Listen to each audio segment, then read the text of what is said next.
जय श्री कृष्णा दोस्तों, स्वागत है आपका हमारे चैनल में। कार्तिक मास के शुक्ल पक्ष की एकादशी तिथि को देवउठनी एकादशी कहा जाता है।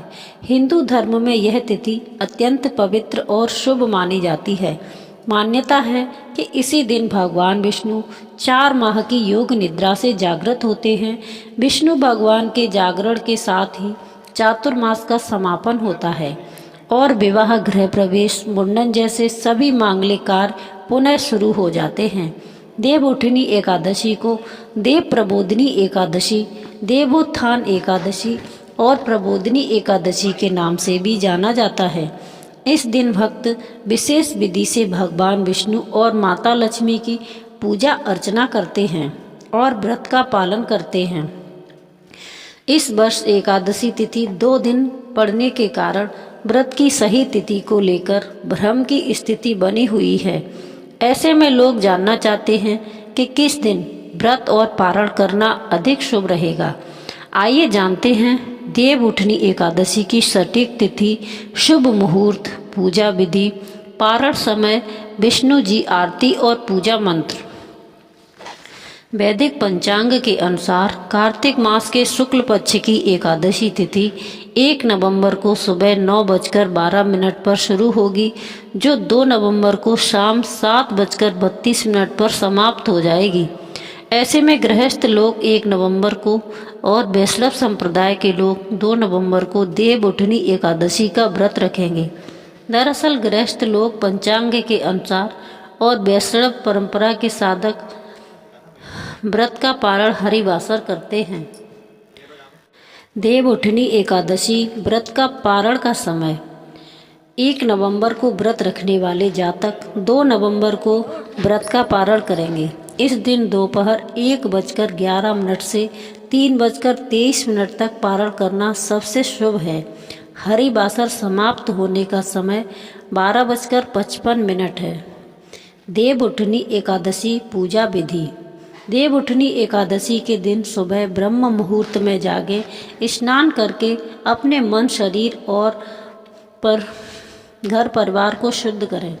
इसके बाद स्वच्छ एवं संभव हो तो पीले वस्त्र धारण करें, क्योंकि पीला रंग भगवान विष्णु का प्रिय माना जाता है।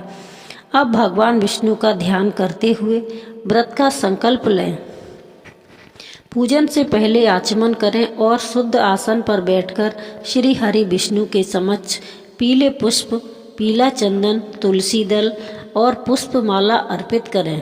प्रसाद में पीली मिठाई, गन्ना, सिंघाड़ा, मौसमी फल और शुद्ध जल का भोग लगाएं।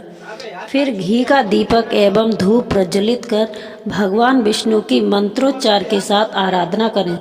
इस दिन विष्णु चालीसा, देवउठनी एकादशी व्रत कथा, श्री हरि स्तुति और विष्णु मंत्रों का जाप विशेष पुण्यदायी माना जाता है। पूजा के उपरांत विष्णु जी की आरती करें और किसी भी भूल या कमी के लिए क्षमा याचना करें।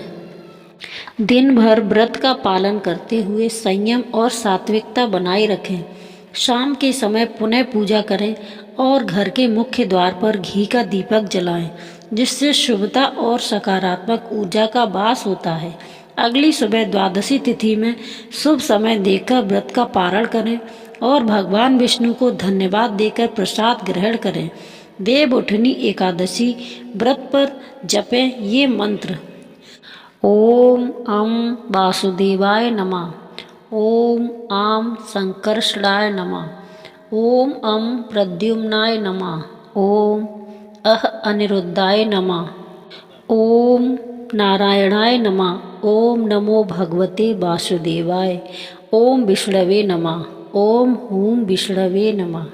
देवोत्थान एकादशी की कथा के अनुसार एक समय की बात है, एक राजा के राज्य में सभी लोग एकादशी का व्रत रखते थे। एक दिन दूसरे राज्य से आया एक व्यक्ति नौकरी मांगने राजा के पास आया।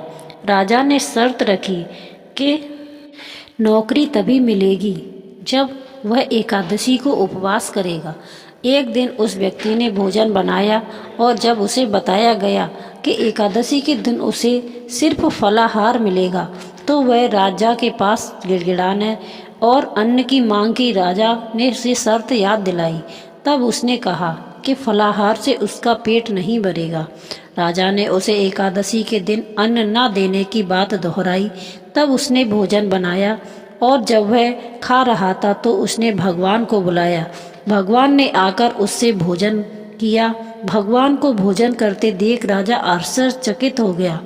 यह कथा इस बात पर जोर देती है कि व्रत तभी फलदायी होता है जब मन और शरीर शुद्ध हो। राजा को यह ज्ञान मिला कि केवल उपवास करने से कुछ नहीं होता, बल्कि मन से व्रत और पूजा करने से ही भगवान प्रसन्न होते हैं।